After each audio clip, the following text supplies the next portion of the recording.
Sa isang maliit na nayon, may isang pamilyang kilala sa pagiging masipag at matulungin. Lahat sila ay masipag maliban kay Luningning, ang bunso sa pamilya. Kilala si Luningning sa pagiging tamad. Madalas siyang nasa kanyang kwarto, naglalaro ng kanyang mga laruan o kaya'y natutulog. Isang araw, nagkasakit ang kanyang ina na siyang gumagawa sa mga gawain sa bahay. Dahil dito, kinailangan ng pamilya na magtulungan sa mga gawaing bahay. Ngunit si Luningning, imbes na tumulong, ay nagkulong lamang sa kanyang kwarto. "Anak, tulungan mo naman kami dito," pakiusap ng kanyang ama. "Mamaya na po, Papa.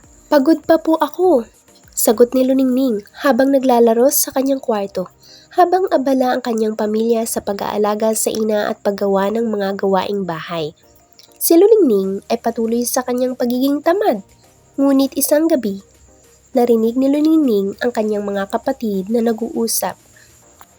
"Napapagod na ako. Sana tumulong din si Luningning," sabi ng kanyang ate. "Oo nga, sana maunawaan niya na kailangan natin ng tulong niya," tugon ng kanyang kuya. Nagising ang puso ni Luningning sa kanyang narinig.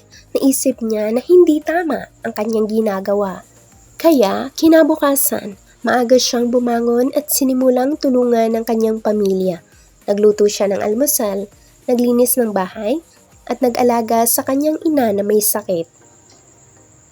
Laking gulat ng kanyang pamilya sa pagbabago ni Luningning.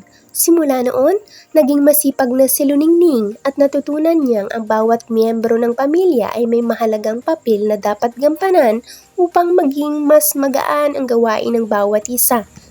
Ang aral sa kwento, una, ang kasipagan ay isang mahalagang katangian na dapat linangin. Pangalawa, ang bawat isa sa pamilya ay may tungkulin na dapat gampanan. Pangatlo, ang pagbabago para sa ikabubuti ay hindi kailanman huli.